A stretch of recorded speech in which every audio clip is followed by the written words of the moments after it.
Buscai o Senhor enquanto se pode achar, invocai-o enquanto está perto. Deixe o perverso o seu caminho e o iníquo os seus pensamentos. Converta-se ao Senhor, que se compadecerá dele, e volte-se para o nosso Deus, porque é rico em perdoar. Porque os meus pensamentos não são os vossos pensamentos, nem os vossos caminhos os meus caminhos, diz o Senhor. Porque assim como os céus são mais altos do que a terra, assim os meus caminhos mais altos do que os vossos caminhos, e os meus pensamentos mais altos do que os vossos pensamentos. Porque assim como descem a chuva e a neve dos céus, e para lá não tornam, sem que primeiro reguem a terra e a fecundam, e a façam brotar, para dar semente ao semeador e pão ao que come, assim será a palavra que sair da minha boca. Não voltará para mim vazia, mas fará o que me apraz e prosperará naquilo para que a designeis. Saireis com alegria e em paz sereis guiados. Os montes e os outeiros romperão em cânticos diante de vós, e todas as árvores do campo baterão palmas. Em lugar do espinheiro crescerá o cipreste, em lugar da sarça crescerá a murta, e será isto glória para o Senhor, e memorial eterno que jamais será extinto. Amém. Ó Pai, eis aqui a tua palavra, e agora nós pedimos que tu a unjas, e que tu nos unjas para proclamá-la com graça, com sabedoria, com simplicidade, e dá que enquanto a tua palavra esteja sendo anunciada, o coração de cada um de nós se enterneça e seja aquecido com o fogo do teu Espírito. Nós pedimos em nome de Jesus. Amém. Podem assentar-se.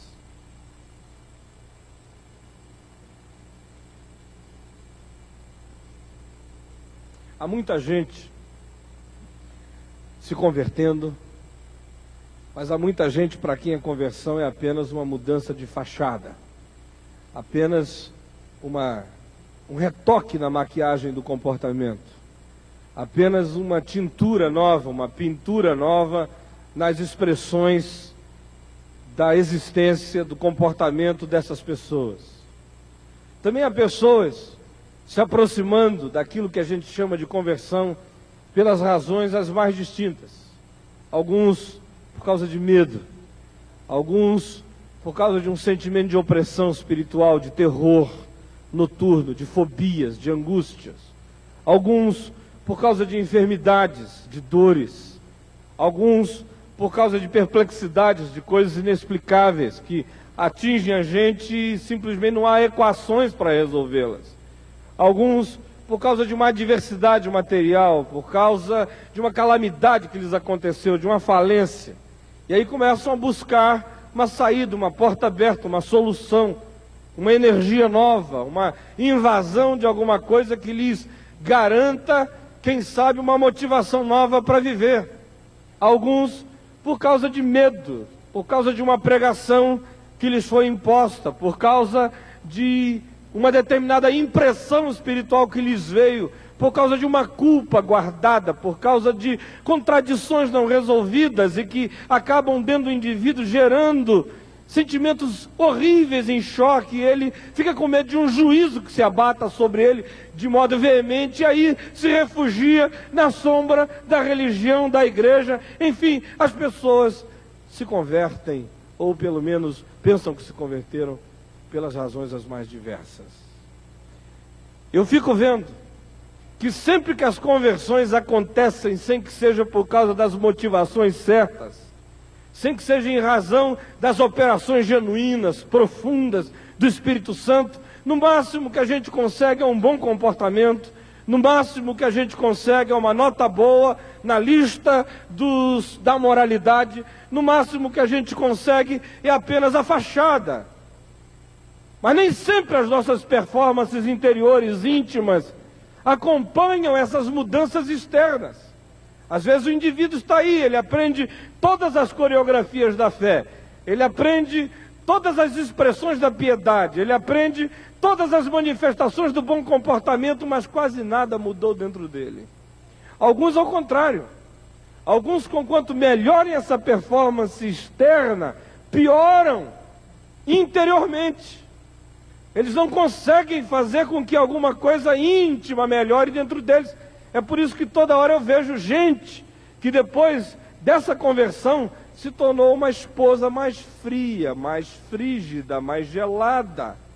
Ou um marido que depois dessa conversão se tornou mais tirano, mais impositivo, mais silenciosamente mandão e último nas suas definições irretocáveis de vontade. É por causa disso também que eu vejo gente que passa por essa conversão externa, mas por causa de problemas não resolvidos dentro, ele se torna um indivíduo extremamente mais mal-humorado do que antes. Os colegas de trabalho dizem: olha, que bicho é que te mordeu? Que conversão desgraçada foi essa que tirou o teu humor, tua capacidade de brincar, de ouvir uma brincadeira, de participar de uma conversa, de trazer uma contribuição hilária para algum tipo de relacionamento. Outros, no nível do relacionamento, se tornam pessoas feias. Antes eles participavam, agora eles têm a última palavra, eles são os donos da verdade. Eles esperam os pagãos pararem de dizer o que estão dizendo para ele entrar como oráculo divino e colocar a palavra final, depois da qual ninguém mais tem o direito de abrir a boca. E esse tipo de conversão é produzida pela religião, é produzida pela igreja, é produzida pelo moralismo, é produzida pela vontade própria, pela autodeterminação, é produzida pelos agentes os mais diversos, mas não toca a tua essência, não mexe a tua vida íntima, no máximo toca a tua consciência, nunca mergulha até o teu subconsciente, no máximo altera teu comportamento, nunca muda teu caráter, no máximo te dá um sorriso para consumo em momentos adequados, mas nunca altera a tua atitude existencial mais profunda para com a tua vida e para com a vida dos outros e para com Deus. A palavra de Deus nos diz que a genuína conversão é o resultado de um desejo essencial por Deus e pela experiência da sua presença. A genuína conversão é o resultado de um desejo essencial da alma, do espírito, por Deus e pela experiência profunda da presença de Deus. Que no íntimo você começa a desejar Deus. Surge uma sede que às vezes você não sabe identificar. Às vezes você pensa que é sede de um homem, às vezes você pensa que é sede de mulher, às vezes você pensa que é sede de prosperidade material, às vezes você pensa que é sede de fama, mas lá no fundo é um latejamento incurável que te pegou, que te bateu, que te atingiu, e é essencial, corre pelos nervos mais profundos do teu ser, aonde nenhuma outra mão consegue chegar, a não ser que seja a mão de Deus. Começa essa vontade desgraçadamente arraigada de encontrar uma razão para a vida, de encontrar uma paz profunda, de encontrar um silêncio para a consciência, de encontrar o abraço do teu Criador, de encontrar certeza para hoje, para amanhã e para depois da morte. Começa a haver vontade de tocar o sublime, o divino, o eterno. Começa a haver dentro de você um desejo enorme de que você seja traspassado por um amor infinito. É isso que diz o verso 6. Quando diz: buscai o Senhor enquanto se pode achar, invocai-o enquanto está perto. E a razão pela qual eu disse que a palavra de Deus nos afirma que a genuína conversão é o resultado de um desejo essencial por Deus e pela sua palavra, tem a ver com o fato de que só Deus gera isso dentro da gente. Eu nunca sinto vontade de buscar a Deus, a menos que Deus ponha vontade de Deus em mim. O apóstolo Paulo, citando profetas e citando os salmos, É enfático em Romanos quando diz: porque não há nenhum justo, não há nenhum sequer, não há nenhum que entenda, não há nenhum que busque a Deus. Sozinho, entregue a minha natureza, aos meus desejos, aos meus apetites, às minhas vontades, a insaciabilidade da minha carne, da minha vaidade humana, da minha natureza corrompida, perdida, entregue a mim mesmo, eu jamais tenho fome de Deus. Daí, a gente poder sempre afirmar que quando há um ser humano ofegante, resfolegante, sedento, insaciavelmente desejoso de Deus, é porque Deus já iniciou um processo dentro dele. Esse mal não tem cura porque já foi Deus que botou essa semente aí. Já é a graça de Deus mexendo, já é o Espírito de Deus preparando a terra, fofando em volta. Quando a palavra de Deus diz: buscai ao Senhor enquanto se pode achar, invocai-o enquanto Ele está perto, pressupõe que eu tenho esse poder para fazer isso, e ao mesmo tempo me diz que se eu consigo fazer isso, não é porque eu consigo fazer isso. Se eu consigo fazer isso é porque Deus já começou a agir em mim. Por isso, se você está com sede de Deus, bem-aventurado você é. Deus já estava com sede de você. Se você está com vontade de Deus, bem-aventurado é você. Deus já estava louco de vontade de você. Se você hoje tem desejo de dar um passo na direção dele, bem-aventurado é você, ele já correu na tua direção. Se o teu espírito hoje anseia por ele, bem-aventurado você é. Deus te anseia desde a eternidade, em nome de Jesus. Então, a genuína conversão, ela é esse resultado de um desejo essencial que Deus planta dentro da gente. Essa fome, esse mal sem cura, essa vontade que está para além da explicação, de buscar a Deus, de conhecer a Deus, de provar a Deus, de mergulhar a Deus, ser abraçado por Deus.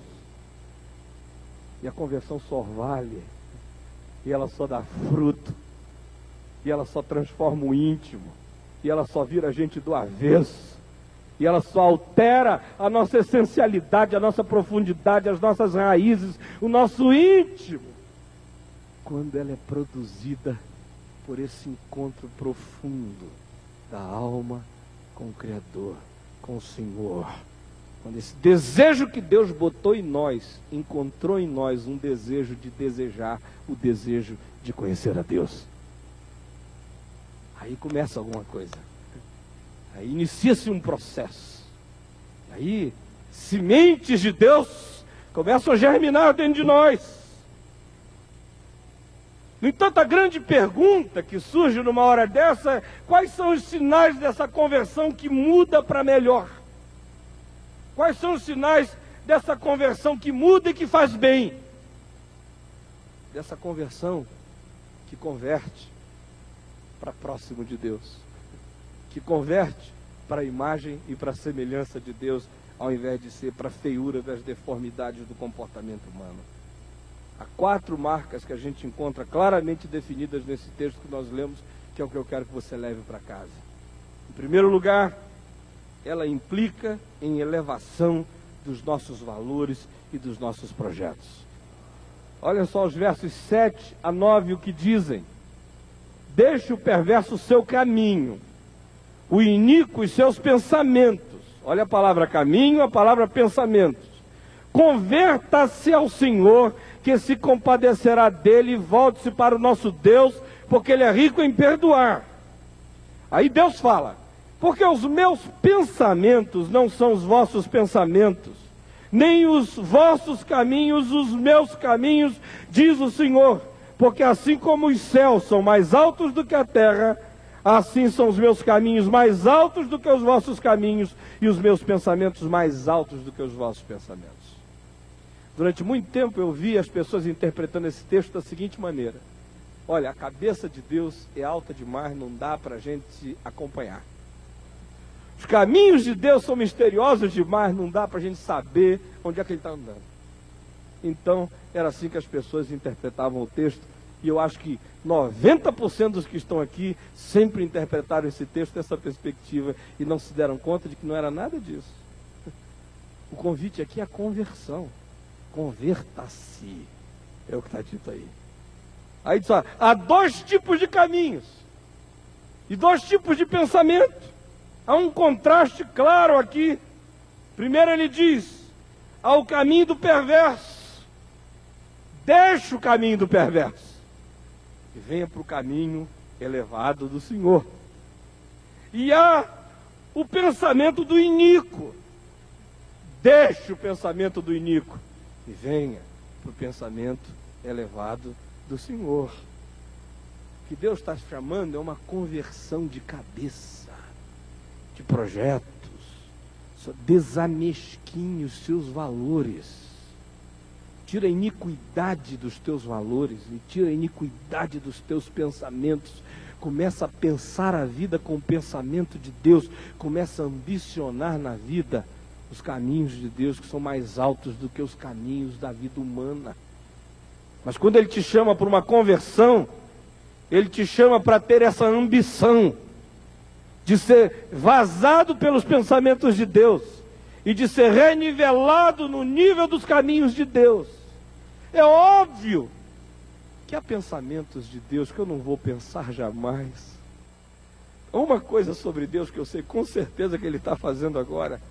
Hebreus nos diz lá no capítulo 7 que Jesus, o nosso sumo sacerdote, vive para interceder por nós. Isso eu sei que Ele está fazendo. Eu estou pregando aqui, você está sentado aí, Ele está intercedendo lá. Hoje eu estava lendo aí na revista, o pessoal falando como é que vai ser a Terra daqui a 50 bilhões de anos. Mas que estúpido. Ele não sabe como vai ser a temperatura no ano que vem. Então ele estava fazendo um prognóstico de uma terra dominada pelos ratazouros e pelos coelhauros. Então são coelhos gigantes e ratazanas enormes. Isso é um estúpido, cientificamente falando, burro, coitado. A gente todo dia toma susto com o passado, com o que já aconteceu. Toma susto com o presente, que foge ao controle da gente todo dia.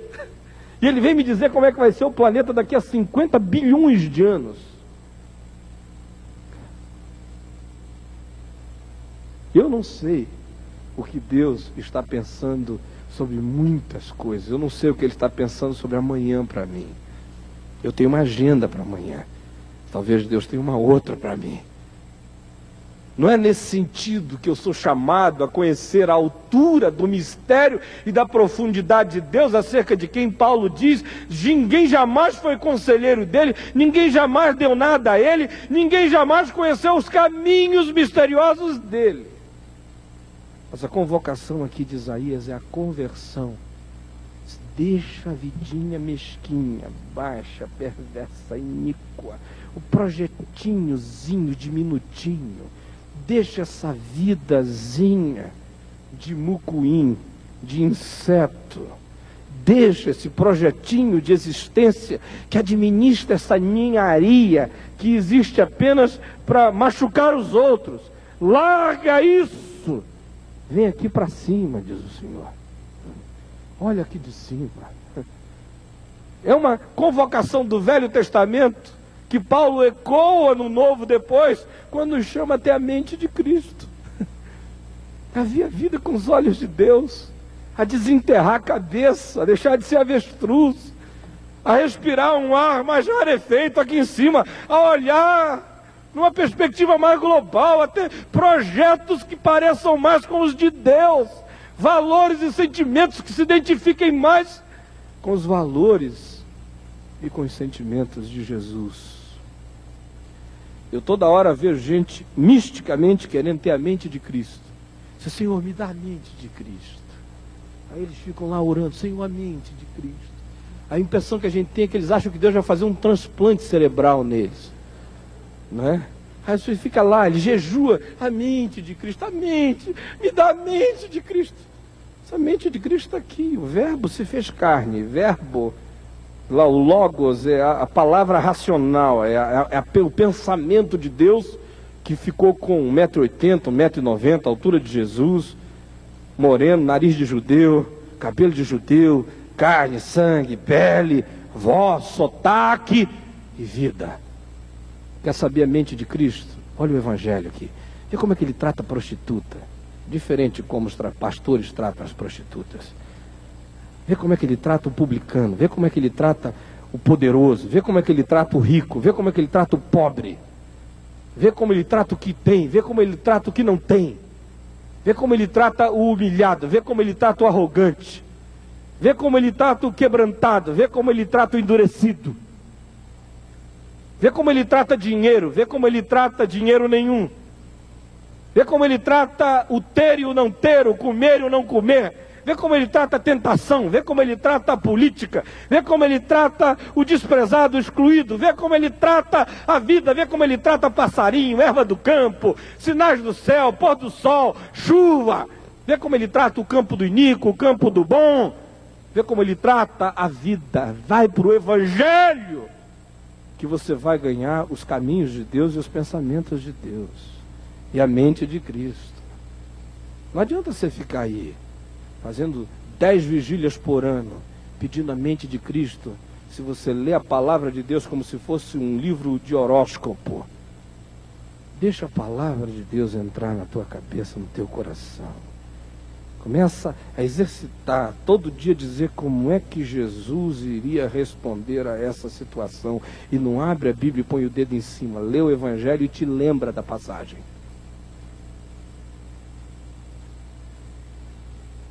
Essa genuína conversão desamesquinha a gente.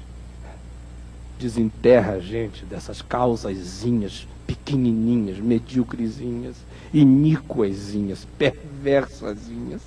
Há tanta perversidade por trás da nossa religiosidade. Há tanta perversidade até atrás das nossas agendas de oração. Vamos orar pelo irmão fulano? Coitado, caiu em adultério. O Senhor tem misericórdia dele. Aí falam 40 minutos sobre o irmão, esquecem de orar. Aí diz, olha, não deu para orar agora não, mas ora em casa. Que iniquidade piedosa. Que perversidade espiritual. Todo dia, cheio de perversidade, de uma alegriazinha mórbida, né? Com aquela auréolazinha cultivada, preservada ali, mas lá no fundo é perversidade. Você caiu. Coitado do irmão, caiu. Toda hora eu encontro um bocado de gente má, de joelho na presença de Deus, e não está diante de Deus, está só na presença do culto da religião. Deixa a perversidade, deixa a iniquidade, converta-se ao Senhor, deixa a mente de Deus te possuir, e renivela o teu caminho com o caminho de Deus. E aí a conversão não vai só mudar a tua fachada, vai te fazer bem, vai te transformar num ser humano melhor em nome de Jesus. Isso significa, portanto, que essa conversão tem que renivelar a vida e os projetos da gente. Em segundo lugar, essa genuína conversão é obra natural da sobrenatural palavra de Deus agindo em nós. Em outras palavras, se a palavra de Deus agir em nós, naturalmente, ela sobrenaturalmente muda a gente. Porque não tem nada mais natural na palavra de Deus do que sobrenaturalmente mudar a gente. É natural para a palavra de Deus mudar a gente sobrenaturalmente.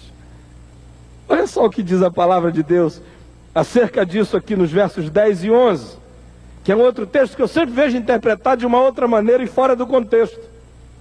Porque assim como descem a chuva e a neve dos céus, e para lá não tornam, sem que primeiro reguem a terra e a fecundem, e a façam brotar, para dar semente ao semeador e pão ao que come, assim será a palavra que sair da minha boca.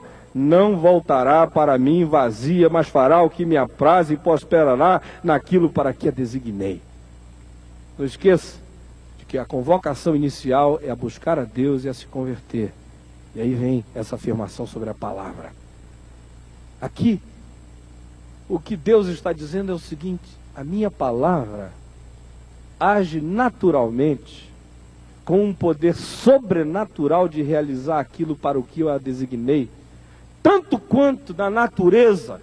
Se você jogar uma semente, se chover sobre essa semente, e se essa chuva enternecer e aguar essa semente, ela vai se abrir, vai fecundar, ela vai brotar, ela vai se esparramar, alguém vai colher, e ela vai ser processada e vai se transformar em pão para aquele que semeou, comida. A descrição é processual. Joga semente. Não vai acontecer no mesmo dia. Ele diz, assim como é esse processo, que funciona há milhões e milhões de anos. Sementes que caem no solo, que são regadas, germinam, brotam, florescem, frutificam, são colhidas e alimentam a humanidade. Vocês não estão vivos todos aqui? Por que nós estamos todos aqui? É porque esse processo foi designado por Deus e ele se cumpre de geração em geração, não se cumpre? Desde que Deus criou o planeta, esse é o processo. E não houve lei, não houve império, não houve ninguém que tenha podido impedir esse processo. Isso é vida. A semente está carregada de vida. Aí Deus diz, olha, assim como esse processo natural, é a minha palavra. Se ela cai aí, se ela cai, se você arregar, ela vai fecundar, ela vai brotar, ela vai florescer, ela vai frutificar, e ela vai gerar pão para a vida. Eu a designei para isso. Ela vai dar fruto. O que Deus está dizendo aqui é que a genuína conversão não acontece só porque a gente gosta de música evangélica. Não acontece só porque a gente gosta dos animadores evangélicos de auditório.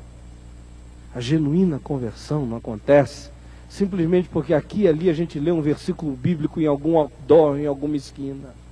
Ela pode até começar assim. Ela pode até ser startada assim. Ela pode até ser alavancada assim. Mas ele diz, olha, deixa a palavra que saiu da minha boca entrar fundo aí dentro de ti. Não tem conversão genuína sem que genuinamente a palavra de Deus se emprenhe na alma da gente. Eu sei que isso não está na moda hoje em dia. Hoje em dia tem muitas outras coisas na moda, mas não está mais na moda amar a palavra do Senhor. Querer crescer na palavra do Senhor. Querer deixar ela possuir a gente, querer ficar possesso da palavra de Deus. O Senhor diz, olha, se você deixar a palavra operar, se você ler a palavra, ouvir a palavra, guardar a palavra, escutar a palavra, se expor à palavra, deixar com que ela se embrenhe em você, não precisa ficar preocupado, não tem como ser diferente. Ela vai fazer aquilo para o que eu a designei. Ela vai mudar você. Ela vai gerar vida em você.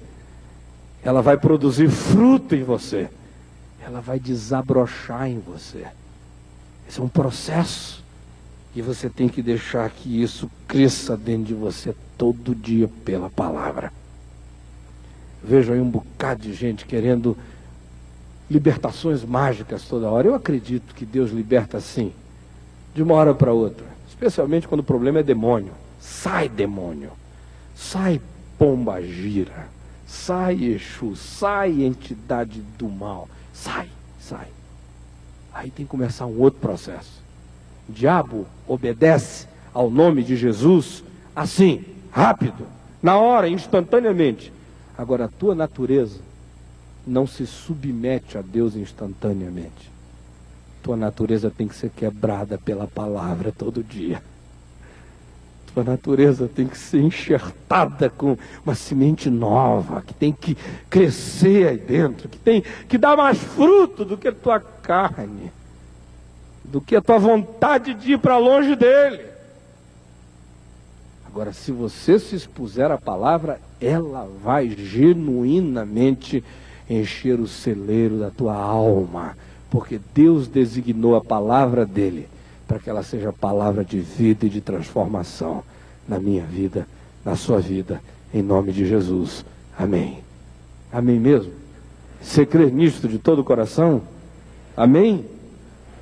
Em terceiro lugar, essa genuína conversão implica em harmonização da nossa vida com as coisas da existência em volta de nós.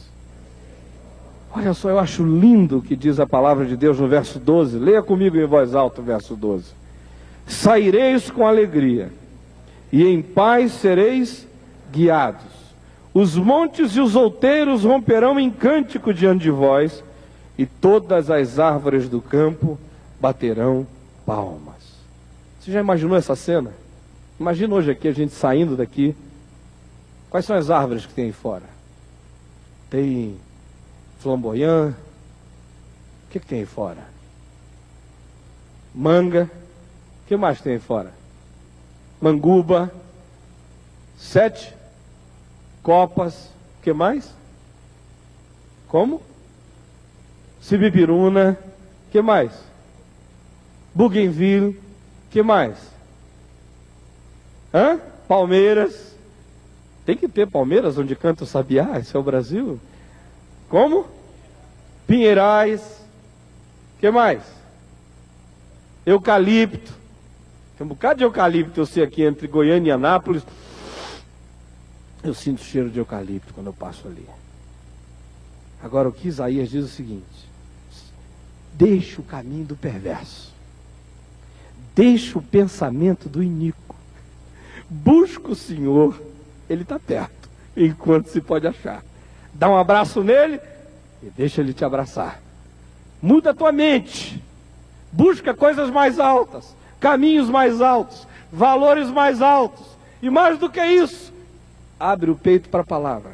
Deixa a semente de Deus cair aí, deixa ela crescer, deixa ela germinar, deixa ela florescer, deixa ela frutificar, deixa ela produzir para Deus. Deus designou que a palavra dele vai crescer em ti, ela vai crescer em ti. E ele diz, e um outro resultado desse encontro, dessa conversão e dessa mudança, é que você vai se harmonizar com a criação. Eu fico com pavor quando eu vejo crente que diz assim, não, essa árvore aqui eu não posso ter em casa porque ela foi consagrada ao diabo. Azar do diabo se tentou consagrar essa árvore.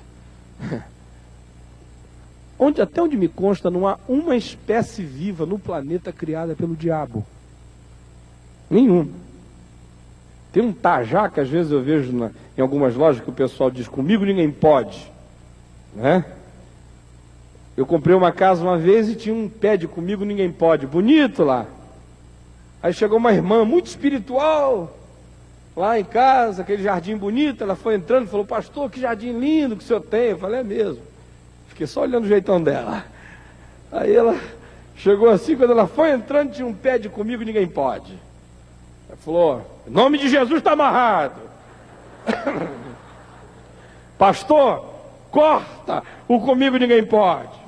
Falei, não corto não, minha irmã, porque o único que tem poder para dizer comigo ninguém pode é Jesus de Nazaré, que é o dono dessa casa, dessa planta, dessa palmeira e de tudo isso. Só Ele. Ele é o único que diz, aparece, põe a cara que eu quero ver. Estou comprando todas as brigas, porque comigo ninguém pode. Se Deus é por nós, quem será contra nós?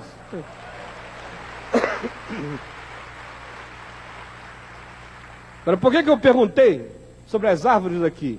Não era uma aula de botânica goianense.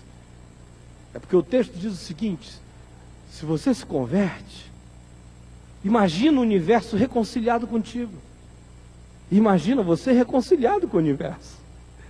Você sai E as plantas estão aplaudindo você. Já pensou? Uma salva de palmas de bougainville, de palmeiras. Em outras palavras, a cabeça do profeta está pensando isso. Quando ele vê o vento batendo nas árvores, ele vê um balé. Ele não diz, puxa, que árvore assanhada. Tem um bocado de crente que tem raiva de cor. Essa semana eu estava brincando com o pessoal em Fortaleza. Eu disse, olha só, você só anda de marrom? E Deus, já viu alguma planta marrom, uma flor marrom? É uma raridade. Agora, púrpura, vermelho sangue, amarelo cheguei, tudo isso superabunda na criação. Quando você vê uma borboleta marrom ou cinza, é porque ela está fazendo mimetismo. Ela encostou numa árvore, ficou daquela cor, mas se ela voar dali, ela de novo recupera o Technicolor dela todinho. Fica hollywoodiano outra vez. Né? O que a palavra de Deus está dizendo é o seguinte, olha, quando você se converte ao Senhor, você fica de bem com a vida. Você fica de bem com o inverno. Eu vejo um bocado de gente assim, o inverno. O inverno é uma maravilha, que coisa maravilhosa o inverno. O verão, que horroroso o verão. Eu digo, olha, entra na água gelada. O bom do verão é água gelada. Mas se você for ficar olhando para o sol, dizendo que desgraça de calor, meu Deus, coitado de você. Mas Deus fez o verão e fez com que no verão as águas deem a você a sensação de estarem mais geladas ainda. Fica de bem com a vida, amanhece de manhã, não é molico, é nascido de novo em nome de Jesus que está de bem com a vida. Se eu vejo molico aí dizendo, bebe molico, você fica de bem com a vida. Eu digo, olha, bebe vinho e leite, é o que diz Isaías aqui nesse capítulo. Tem sede, vem e compra sem dinheiro e sem preço, vinho e leite, saia por aí, porque as árvores vão aplaudir você e você vai aplaudir até o vento. Você vai estar de bem com a vida, porque o Deus da graça, Criador da vida, é o teu Deus. Sinto falta disso no nosso meio.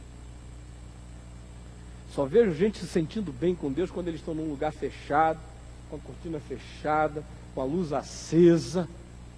Aí eles se esparramam. Parece que se converteram numa guerra na Europa, dentro de um bunker.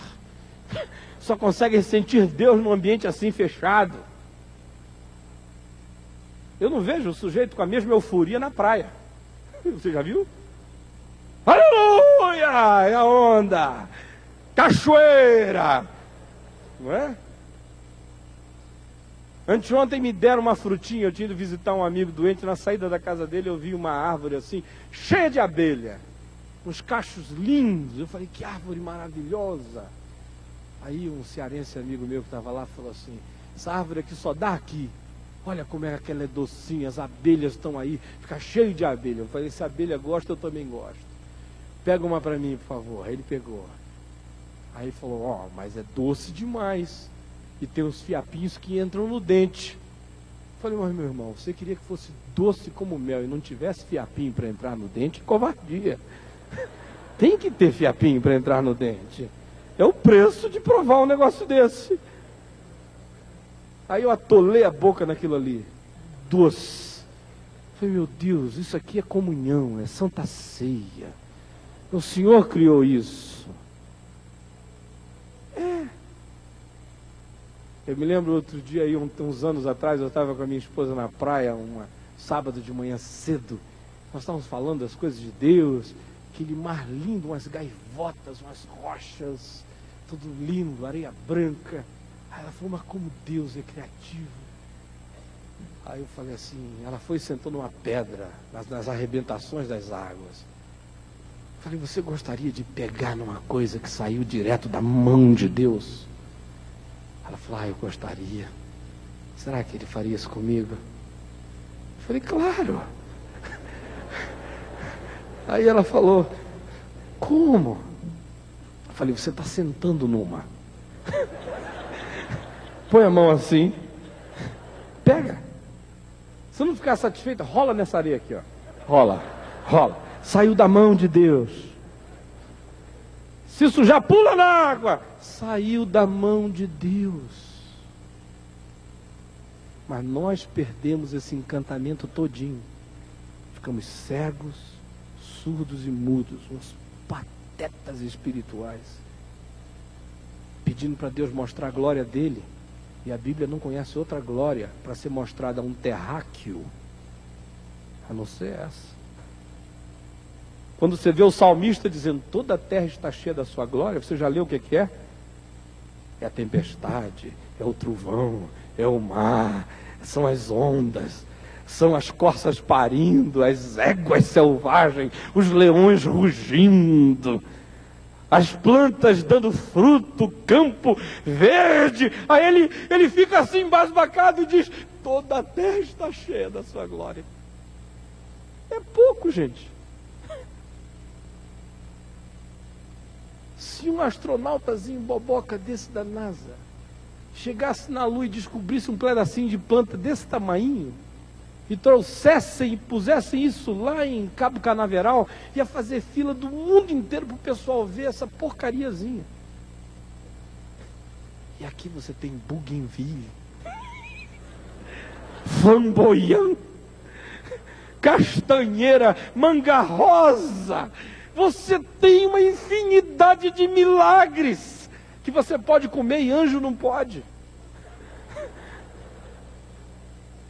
E eu vejo um bocado de gente sem ver nada de Deus. Sabe por quê? Essa conversão não mudou tua cabeça.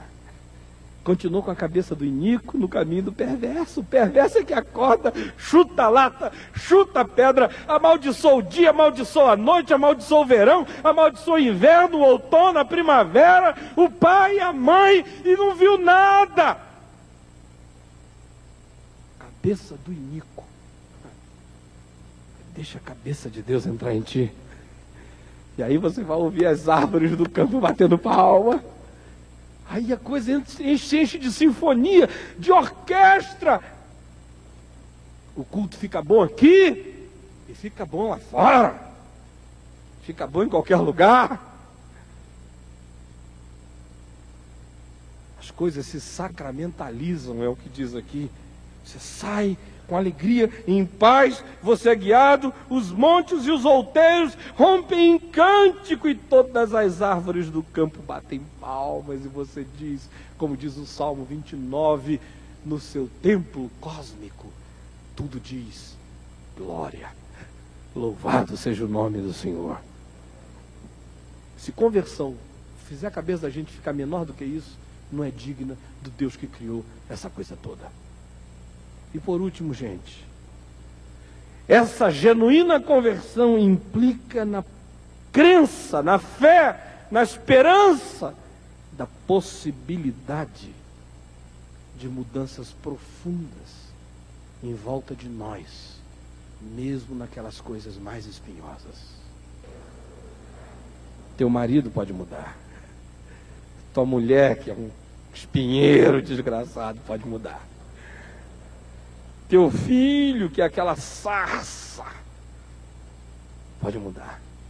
Leia comigo o verso 13, que diz aqui. Em lugar do espinheiro, crescerá o cipreste. E em lugar da sarça, crescerá a murta. E será isto glória para o Senhor e memorial eterno, que jamais será extinto. Aleluia. Bonito. Essa conversão transforma espinheiros em ciprestes, sarças em murtas, desertos em jardins. Tem alguém vivendo um espinheiro na vida? Dormindo com espinheiro? Com uma espinheira? Ai, não dá nem para chegar perto que espeta. Chegar mais perto só com roupa de escafandrista, né? Todo protegido. Espeta. O salmista diz assim, olha, tua mulher e os teus filhos serão como oliveira em volta da tua mesa. Tem um bocado de gente que, se a gente fosse traduzir esse salmo para a vida deles, é tua mulher e teus filhos, um bocado de espinheiro em volta da tua mesa. Você pode nem tocar. Agora, quem passou por essa conversão genuína? Quem mudou esse tantão aqui? Quem foi alterado com essa profundidade? Diz, se aconteceu comigo, pode acontecer com qualquer um outro. É ou não é? Pode. Eu não sou melhor do que papai. Se aconteceu comigo, pode acontecer com o papai. Se aconteceu com o papai, pode acontecer comigo. Se aconteceu comigo, pode acontecer com a minha mulher. Se aconteceu com ela, dá para acontecer comigo. Isso não aconteceu com nenhum de nós, mas a palavra de Deus diz que pode acontecer aqui em casa. Que a palavra de Deus não vai voltar vazia para ele. Nós vamos plantar a palavra aqui em casa. Todo dia nós vamos crer nesse processo. E ela vai alterar a gente. Ela vai harmonizar a gente com a vida. Nós vamos ficar de bem com a vida. E ela vai nos encher de esperança para crer que não há espinheiro que não possa virar cipreste, que não possa ser enfeitado no fim do ano, no Natal da minha alma. Em nome de Jesus. Amém. Amém mesmo? Já falei demais. Vamos ficar em pé agora.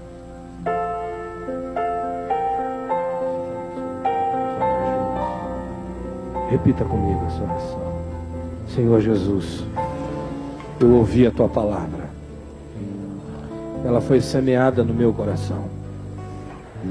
Agora eu peço que a chuva do teu Espírito arregue na minha alma e que ela germine e que ela frutifique e que ela traga glória para o teu nome na minha vida. Põe ambições espirituais dentro de mim. Dá-me coragem para deixar o pensamento do iníquo, o caminho do perverso. Eleva os meus caminhos, eleva os meus pensamentos, converte a minha mente a ti, tira de mim o desgosto da vida, converte minha vida, ajuda-me a sair daqui a ver o balé da tua criação. Leva-me em paz, abre os meus olhos, meus ouvidos, para eu ouvir a música da tua criação. E ó Pai, dá-me fé para eu crer que não há espinheiro que não possa se transformar em cipreste, que não há sarça que não possa virar murta. Põe isso dentro de mim. Eu peço que tu faças isto. E hoje que tu estás aqui e que tu colocaste sede de ti em mim, ajuda-me a te encontrar. Eu estou te buscando porque tu já me buscaste. Eu estou te desejando porque tu puseste o desejo dentro de mim. E eu quero te encontrar porque eu sei que tu estás perto, porque tu já vieste ao meu encontro. Ajuda-me a entrar na tua presença e a viver na tua presença. Em nome de Jesus, para a glória de Jesus. Amém.